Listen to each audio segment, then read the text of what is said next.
정리하고 오늘 본문으로 나아가도록 하겠습니다. 탄압과 박해로 위기에 빠진 공동체에게 주는 히브리서 저자의 권면 첫 번째는 화평함과 거룩함을 따르라는 것입니다. 반드시 두 가지가 함께 이루어져야 하는데 만약 거룩함 때문에 화평함을 버려야 한다면 그렇게 해야 합니다.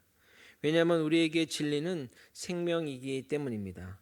마태복음 10장 34절 예수님이 이렇게 말씀하십니다. 내가 세상에 화평을 주러 온 줄로 생각하지 말라. 화평이 아니요 검을 주러 왔노라. 두 번째 권면은 구원에 이르도록 쓴뿌리를 내는 사람으로부터 더럽혀지지 않아야 합니다. 어느 공동체나 쓴뿌리를 내는 사람은 존재하고 그들로 인해서 많은 이들이 믿음에서 떨어집니다. 위기 상황 가운데 더욱 이 쓴뿌리들이 활발하게 활동하는데 절대 그들에 의해 여러분의 소중한 구원을 이뤄서는 안 될 것입니다. 세 번째 권면은 음란함과 망령됨을 버려야 합니다. 음란은 꼭 성적으로만 한정해 이해할 필요는 없습니다.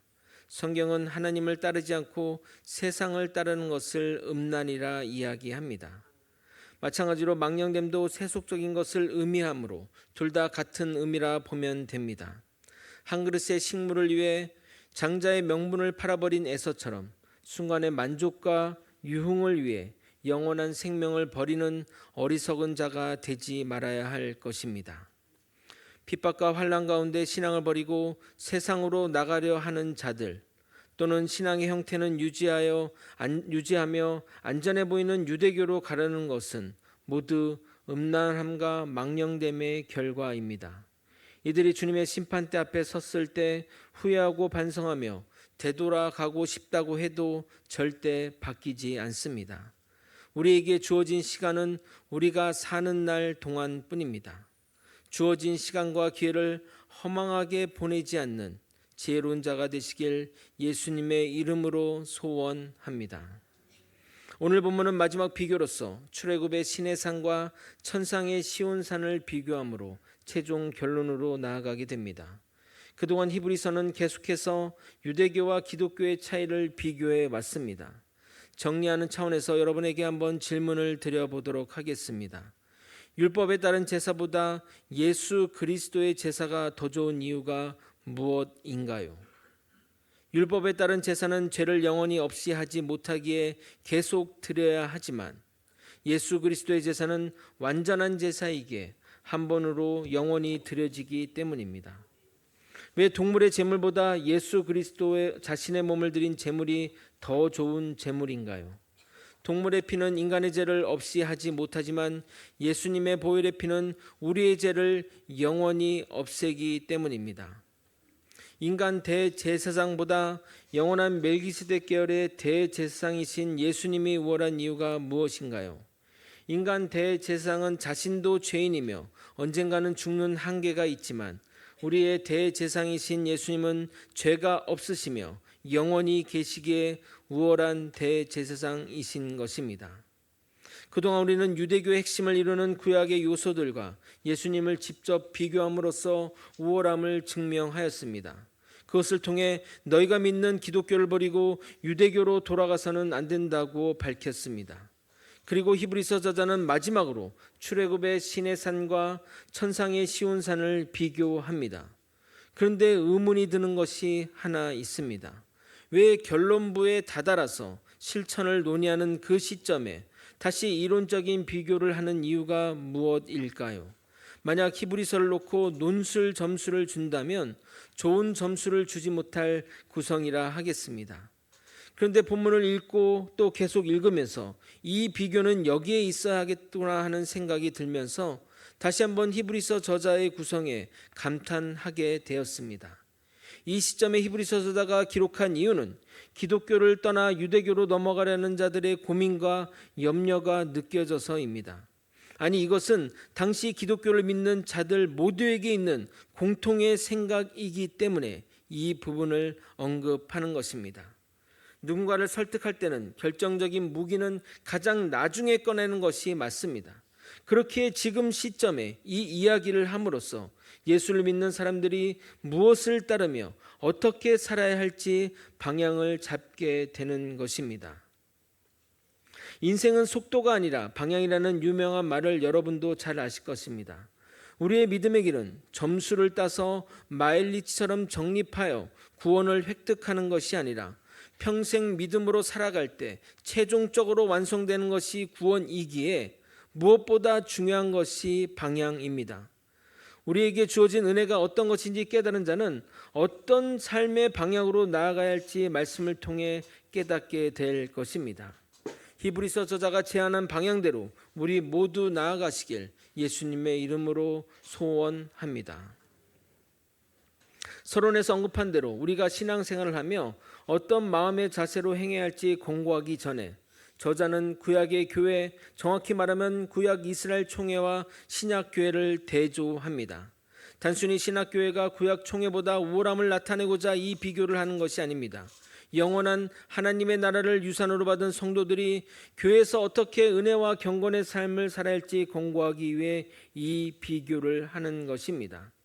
오늘 먼저 언급하는 곳은 출애굽 백성이 다다른 시내산입니다. 이곳 시내산은 구약의 교회를 상징하는 곳이며 흑암 가운데 우레와 번개가 있고 폭풍우와 나팔 소리와 하나님의 음성이 들리는 곳입니다. 아마도 우리는 이러한 곳을 영화로 보며 상상할 뿐입니다. 이 장면은 출애굽기 19장에 나와 있는데 히브리서 본문을 읽지 않고 출애굽기 본문을 읽도록 하겠습니다. 출애굽기 19장 16절에서 19절입니다. 셋째 날 아침에 우레와 번개와 빽빽한 구름이 산 위에 있고 나팔 소리가 매우 크게 들리니 진중에 있는 모든 백성이 다 떨더라. 모세가 하나님을 맞으려고 백성을 거느리고 진에서 나오매 그들이 산기슭에 서 있는데 시내산의 연기가 자욱하니 여호와께서 불 가운데서 거기 강림하심이라. 그 연기가 온기가마 연기같이 떠오르고 온 산이 크게 진동하며 나팔 소리가 점점 커질 때에 모세가 말한즉 하나님이 음성으로 대답하시더라. 평범한 자연 현상이라 할지라도 두려울 것인데 이러한 현상이 하나님의 임재로 인해 벌어진 것이니 그것을 바라보는 백성들은 두렵고 떨릴 수밖에 없습니다. 심지어 산이 크게 진동하였다고 말합니다. 저는 경험해 보지 않았지만 여러 가지 자연재해 중에 인간에게 가장 두려움을 주는 재해가 지진이라고 합니다. 하늘에서 우박이나 번개를 치면 피할 곳이 있다고 생각되지만 바닥이 흔들리면 갈 곳도 없고 날아갈 수도 없기에 그 두려움이 크다고 경험한 자들이 말합니다. 그래서 구약의 백성들은 하나님의 임재가 얼마나 무섭고 두려웠는지 하나님이 직접 자신들에게 이야기하지 마시고 모세를 통해 이야기해 달라고 요청하게 됩니다. 출애굽기 20장 19절에 이렇게 말합니다. 모세에게 이르되 당신이 우리에게 말씀하소서 우리가 들으리이다. 하나님이 우리에게 말씀하시지 말게 하소서 우리가 죽을까 하나이다.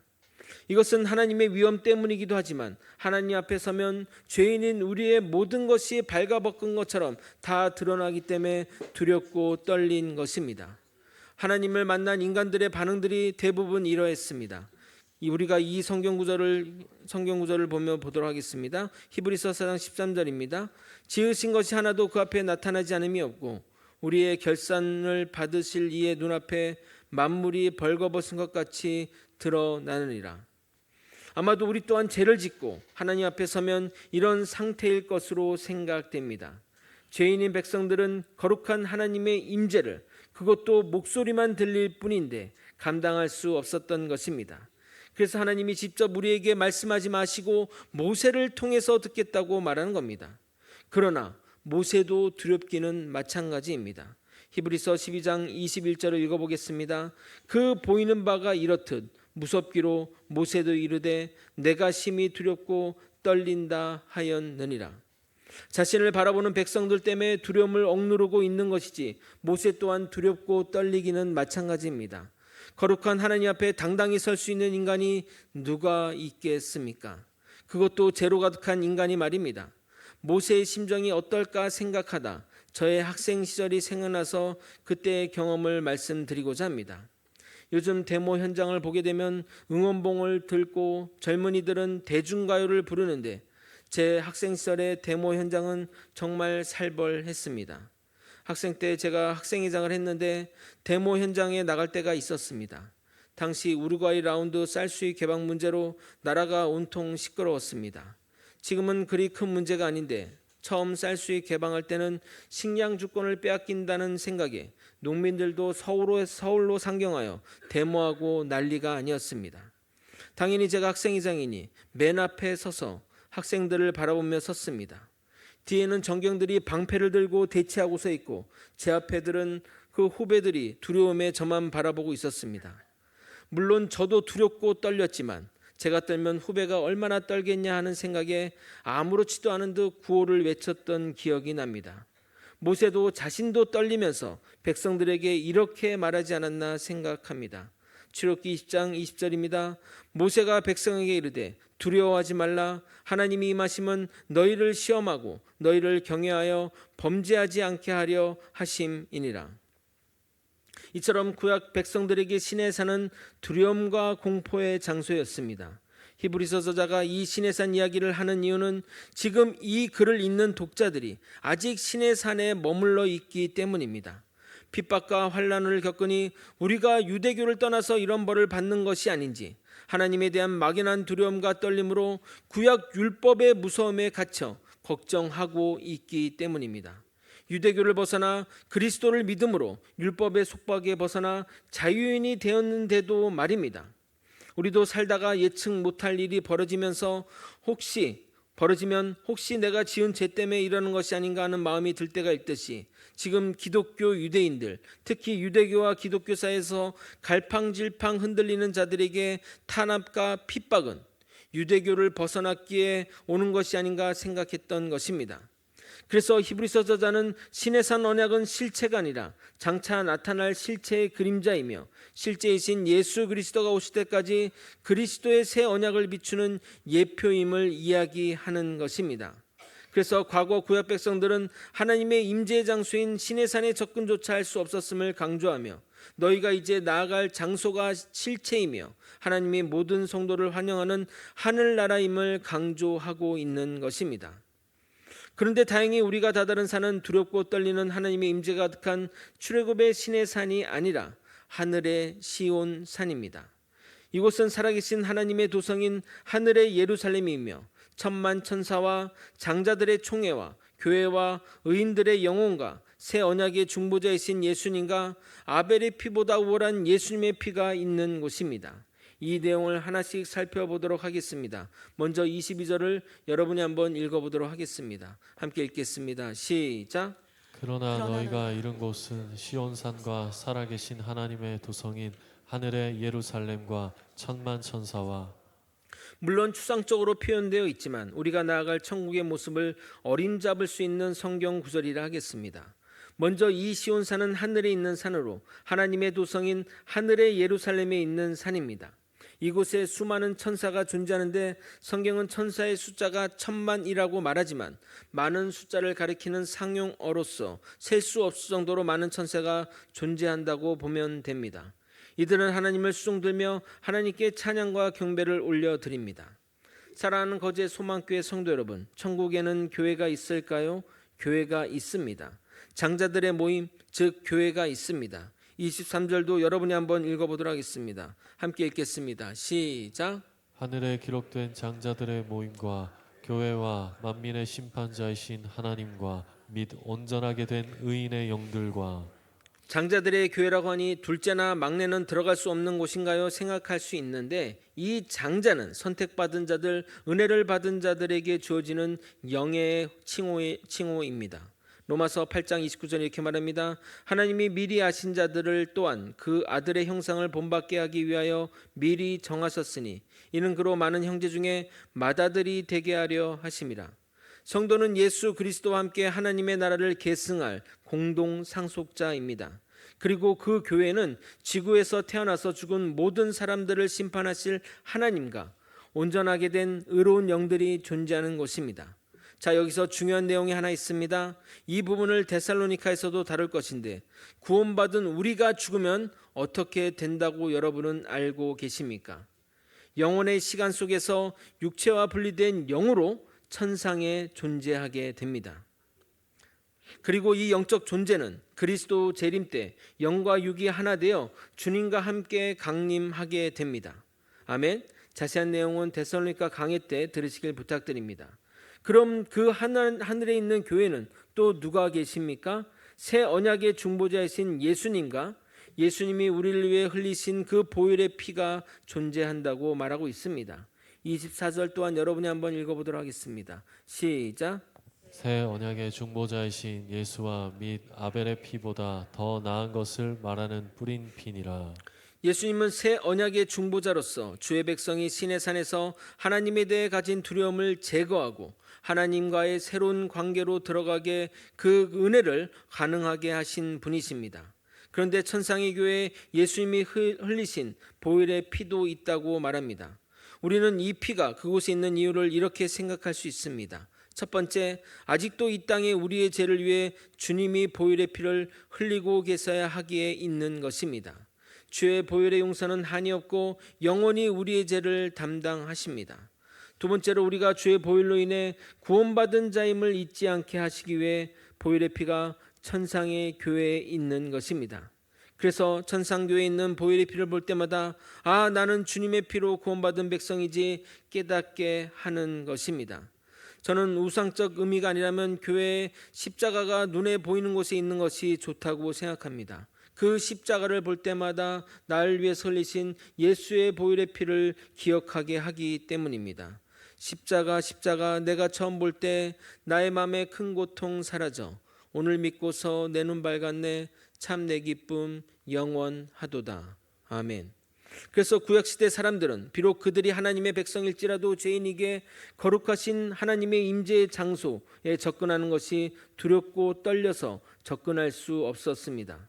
그러나 그의 아들 예수 그리스도께서 십자가로 이루신 구속의 결과로 예수 그리스도를 믿고 영접함으로써 하나님의 자녀가 되었기에 하늘에 계신 하나님의 임재에 두려움 없이 이룰 수 있는 특권을 부여받은 것입니다. 그래서 히브리서의 대표적인 성경 구절이자 우리에게 주어진 우리의 은혜를 설명하는 성경 구절이 바로 이것입니다. 여러분 꼭 기억하시기 바랍니다. 히브리서 4장 16절입니다. 그러므로 우리는 긍휼하심 받고 때를 따라 돕는 은혜를 얻기 위하여 은혜의 보좌 앞에 담대히 나아갈 것이니라. 거지의 소망교회 성도 여러분, 이것은 바로 하나님의 은혜입니다. 예수 그리스도로 인해 하나님 앞에 나올 수 있는 특권이 우리에게 주어졌습니다. 그런데 우리는 두려워서 나오지 않는 것이 아니라 귀찮아서 피곤해서 별 의미 없을 것 같아서 도움이 안 될 것 같아서 안 나오니 얼마나 황당한 상황입니까? 은혜의 보좌로 나와야 은혜를 받는 것이지 누군가 은혜를 여러분의 집으로 배달해 주지 않습니다. 때를 따라 돕는 은혜를 경험하기 원하신다면 은혜의 보좌 앞에 나오시길 바랍니다. 기도의 자리로, 예배의 자리로, 함께 말씀을 나누는 자리로, 이런 자리를 놓치지 않고 나아가야 은혜가 여러분의 것이 되는 것입니다. 믿으십니까? 은혜의 보좌로 항상 나오시는 성도분들이 되시길 예수님의 이름으로 소망합니다. 출애굽 때 이르렀던 시내산과 비교할 수 없는 시온산이 우리에게 주어졌습니다. 그곳은 두렵고 떨린 곳이 아닌 우리가 주의 보혈의 피로 인해 하나님께 나아갈 수 있는 곳입니다. 그런데 갑자기 분위기가 전환됩니다. 25절, 26절 여러분이 또 한번 읽어보도록 하겠습니다. 함께 읽겠습니다. 시작. 너희는 삼가 말씀하신 이를 거역하지 말라. 땅에서 경고하신 이를 거역한 그들이 피하지 못하였거든. 하물며 하늘로부터 경고하신 이를 배반하는 우리일까 보냐. 그때에는 그 소리가 땅을 진동하였거니와 이제는 약속하여 이르시되 내가 또 한 번 땅만 아니라 하늘도 진동하리라 하셨느니라. 아멘. 우리 부목사님 목소리 너무 좋지 않습니까? 들으면서도 참 좋다. 저보다는 부목사님이 주로 말씀 읽어주면 좋을 것 같아요. 하나님의 말씀을 거역하지 말라고 하면서 출애굽 백성들도 하나님의 심판을 피할 수 없었는데 하늘에서 직접 경고하신 하나님을 배반하는 우리는 말할 것도 없다고 말합니다. 그때는 땅이 흔들렸는데 이제는 땅뿐만 아니라 하늘도 진동한다고 말하고 있습니다. 아니 방금 전까지 우리가 갈 곳 시온산은 좋다고 말씀하셨는데 이게 무슨 말인가요 하는 생각이 드실 겁니다. 과거 시내산에서는 모세를 통해 경고했고 구원과는 상관없는 징계로 땅이 흔들렸습니다. 그러나 시온산의 경고는 하나님의 경고로 최후 심판에 관한 것입니다. 모세의 경고도 하나님의 명령을 따른 것이지만 하나님이 직접 하시는 그 경고와는 비할 바가 안 됩니다. 그런데 도대체 누가 무엇을 어떻게 하나님께 거역했기에 하나님이 이렇게 무섭게 말씀하시는 것일까요? 왜 하나님의 말씀을 거역하는 것에 대해 이렇게 엄히 말씀하시는 것일까요? 여기서 말하는 거역의 죄는 배교, 즉 하나님을 저버리는 죄를 말하는 겁니다. 그리스도의 믿음을 버리고 다시 유대교로 되돌아가는 것은 예수 그리스도의 사역과 말씀과 십자가에서 흘리신 보혈의 피를 저버리는 일이기에 반드시 멸망의 길로 간다고 강력하게 말하는 것입니다. 종말의 때 예수 그리스도가 재림하실 때 땅뿐만 아니라 하늘도 흔들릴 것입니다. 그때 변절자 및 배교자는 철저히 심판의 대상이 될 것입니다. 현 세계의 종말이 임할 때는 하나님이 땅뿐만 아니라 하늘까지 흔드실 것입니다. 이 본문이 말하는 하늘과 땅이 진동할 때는 요한계시록이 말하는 6번째 인을 뗄 때 일어난 현상을 생각나게 합니다. 요한계시록 6장 12절 14절 17절을 읽겠습니다. 내가 보니 6째 인을 뗐을 때에 큰 지진이 나며 해가 검은 털로 짠 상복같이 검어지고 달은 온통 피같이 되며 하늘의 별들이 무화과 나무가 대풍에 흔들려 설익은 열매가 떨어지는 것 같이 땅에 떨어지며 하늘은 두루마리가 말리는 것 같이 떠나가고 각 산과 섬이 제 자리에 옮겨지며 그들이 진노의 큰 날이 이르렀으니 누가 능히 서리요 하더라.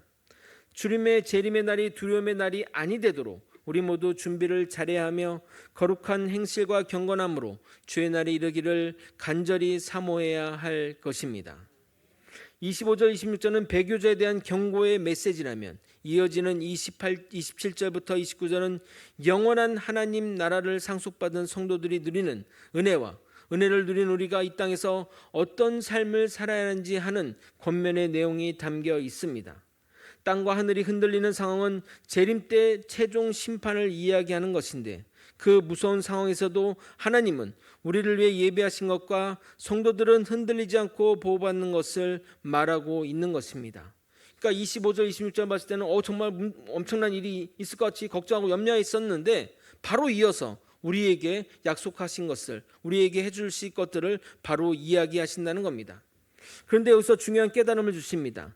심판하시는 이유가 영원히 살아남을 성도를 위한 것이라고 말하기 때문입니다. 27절을 여러분이 한번 읽어보도록 하겠습니다. 시작. 이 또 한 번이라 하심은 진동하지 아니하는 것을 영존하게 하기 위하여 진동한 것들 곧 만드신 것들이 변동될 것을 나타내심이라. 여러분이 그냥 읽으시면 도대체 무슨 말을 하는 것인지 이해가 안 될 정도로 말이 어렵게 좀 표현되어 있는데 또 한 번이라는 것은 하늘과 땅이 흔들리는 최종적인 종말의 심판, 요한계시록의 6번째 인을 뗐을 때 임하는 최종 종말의 심판을 의미합니다. 모든 세계가 흔들리는 그때 진동하지 아니하는 것이 있을 것인데 그것은 영원한 하나님의 나라와 그 안에 사는 성도들을 말하는 것입니다. 그러면 진동할 것은 무엇일까요? 멸망받아 사라질 심판의 대상 피조세가를 말하는 것입니다. 여기서 변동의 헬라어 뜻은 제거, 없어짐을 의미합니다. 그러므로 성도를 영원히 보존하기 위해 이 땅의 모든 심판의 대상과 피조세계가 제거될 것을 말하는 것입니다. 이해를 돕기 위해 제가 표준 세번역으로 이 구절을 읽어드리도록 하겠습니다. 27절입니다.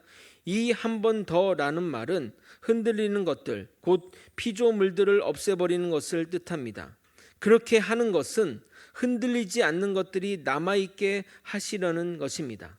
그러므로 하나님의 심판은 죄에 대한 심판뿐 아니라 우리를 보존하기 위한 심판입니다. 우리를 위해 죄인들을 분리함으로 그들에게 영원한 징계를 내리십니다. 결과는 같지만 목적은 다른 것입니다. 하나님이 종말에 심판하신 것은 죄에 대한 심판과 우리를 향한 사랑이 동시에 이루어지고 있는 것입니다. 예를 들어 집안에 모기나 벌레가 있으면 부모가 그것을 잡는 이유가 무엇입니까? 그들이 우리에게 피해를 주니까 잡는 것이고 모기로부터 아이들을 보호하기 위해서 잡는 것입니다. 즉 심판과 안전한 보호가 그 목적이라는 것입니다.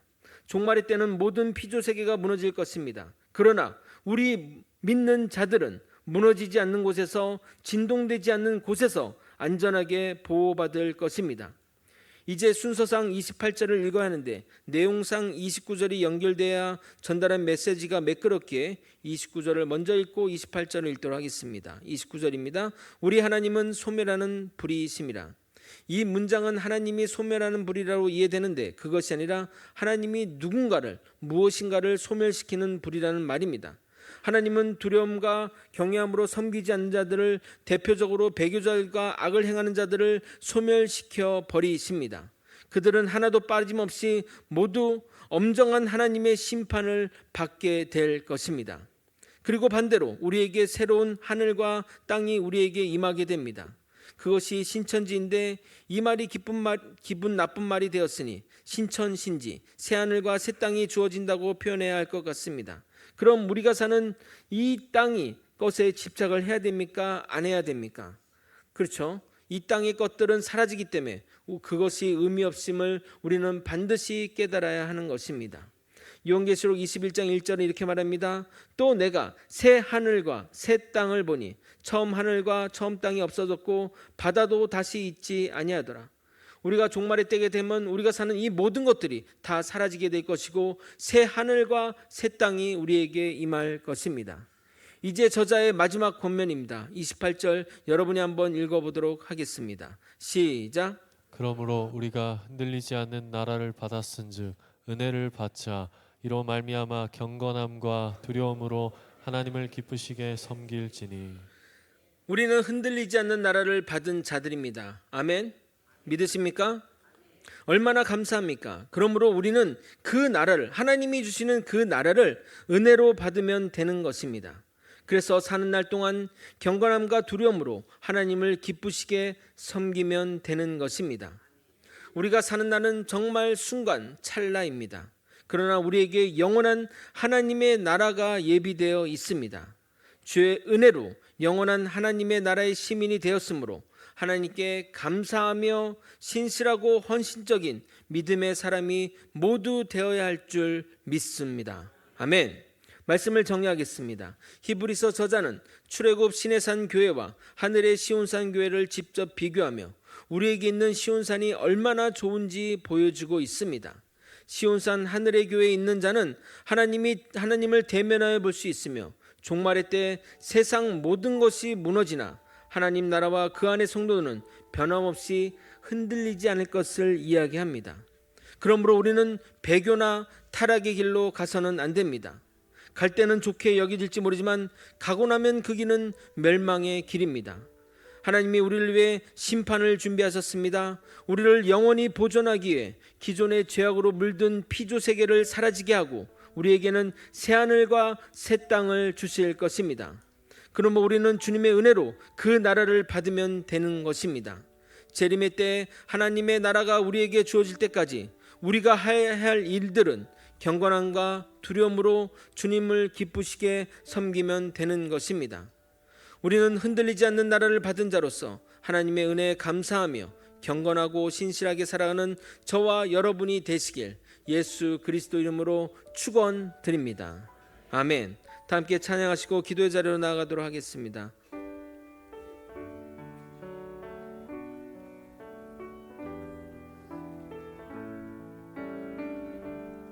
예수 하나님의 공의, 예수 하나님의 공의,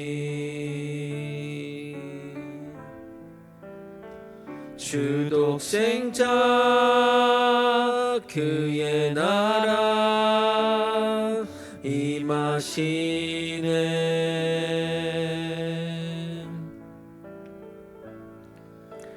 예수 제물이 되신 주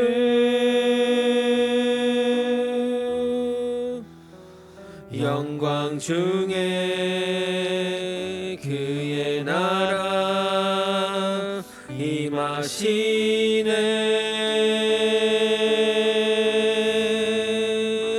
주의 나라 영원하며 그의 영광 무궁하리. 왕의 위엄과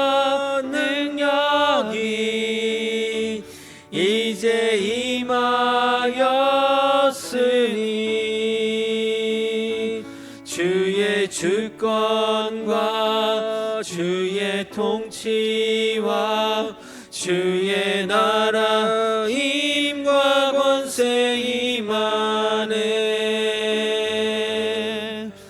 예수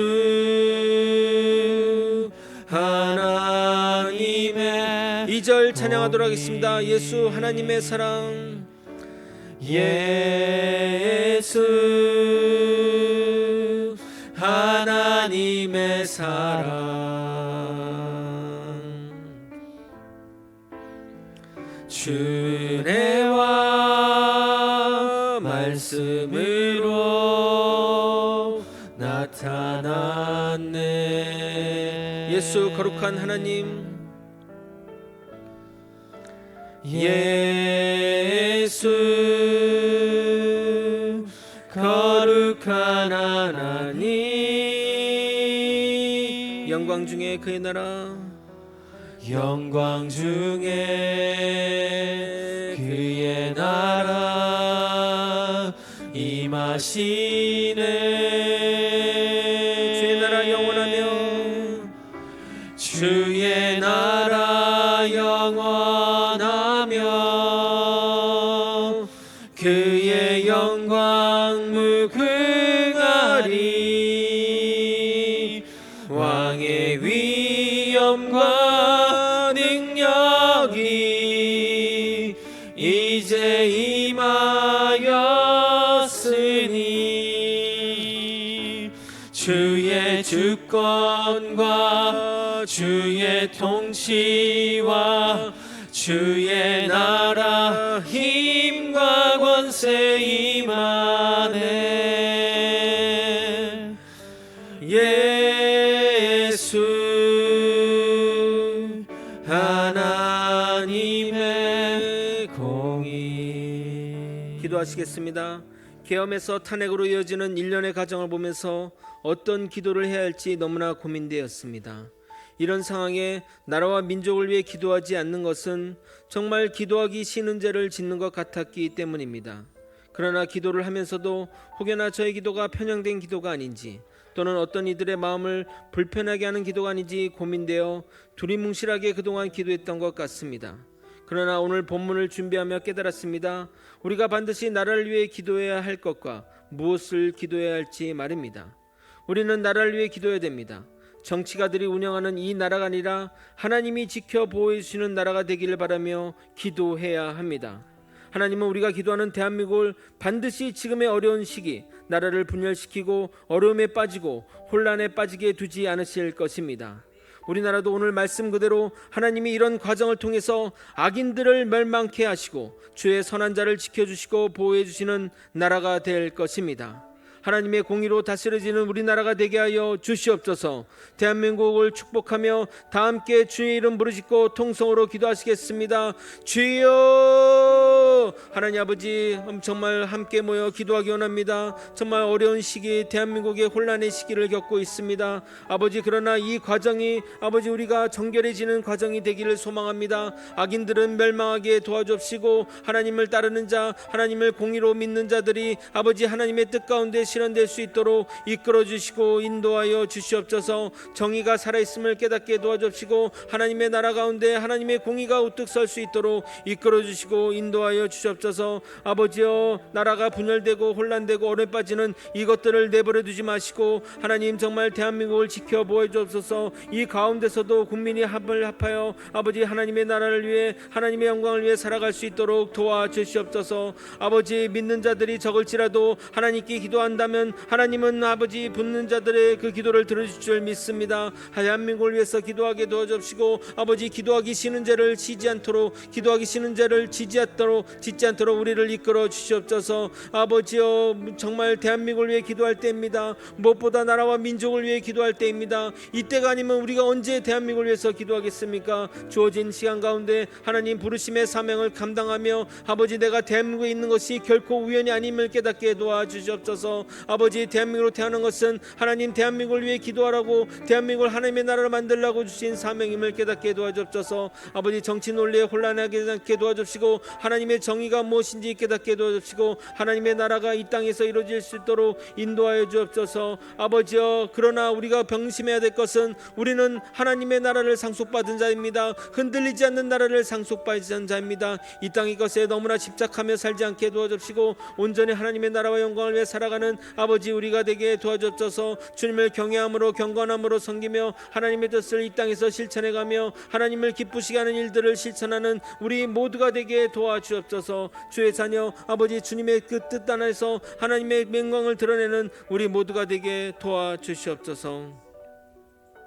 사랑이 많으신 하나님 아버지, 우리에게 주어진 삶의 시간 동안 하나님을 경외함고 경건함으로 아버지 믿으며 주님을 기쁘시게 하는 일이 무엇인지 고민하며 그 길로 나아가는 우리 모두가 되게 도와주시옵소서. 세상은 이렇게 변하고 저렇게 변하고 이것이 옳다 저렇게 옳다 따지지만 우리는 주님의 말씀만이 옳음을 믿습니다. 주의 공의로 이 나라를 다스려 주시옵소서. 이 과정을 통해 우리나라가 더욱더 단단해지고 불의와 악한 것이 떠나가게 도와주시며 온전히 하나님의 나라가 세워질 수 있도록 역사하여 주시옵소서. 하나님은 우리의 기도를 듣고 계시고 우리의 기도를 응답하실 줄 믿습니다. 놀라운 역사 가운데 하나님 이루시는 그 나라를 기대하며 살아가게 도와주시옵소서. 무엇보다 우리가 간절히 생각해야 될 것은 이 땅의 것에 희망을 두지 말고 하나님이 이루시는 그 흔들리지 않는 나라를 바라보며 살아가는 자 되게 도와주시옵소서. 아버지, 우리에게는 흔들리지 않는 나라가 예비된 자들입니다. 그 나라와 그 나라의 영광을 위해 살아가는 우리 모두가 되게 도와주시옵소서. 대한민국을 지켜주시옵소서. 대한민국을 보호하여 주옵소서. 이 어려운 시기에 정말 대한민국이 바른 길로 나아갈 수 있도록 이끌어 주시고 인도하여 주시옵소서. 국론이 분열되지 않게 도와주시고 아버지, 정말 북한군의 잘못된 아버지 판단이 있지 않게 도와주시고 온전한 평화 가운데 우리나라를 보호하여 주시옵소서. 이 모든 것 우리 주 대신 예수 그리스도 이름으로 기도드리옵나이다. 아멘. 지금은 우리 구주 예수 그리스도의 은혜와 우리 하나님 아버지의 크신 사랑과 성령 하나님의 감동과 교통 역사하시는 귀한 은총이 흔들리지 않는 거룩한 나라를 은혜로 받은 우리들이 경건하고 거룩하게 살기를 노력하는 믿음의 성도님 머리 위에, 그 가정 위에, 그리고 거제 소망교회 위에, 그리고 대한민국 위에 이제로부터 영원히 함께 있을지어다. 아멘.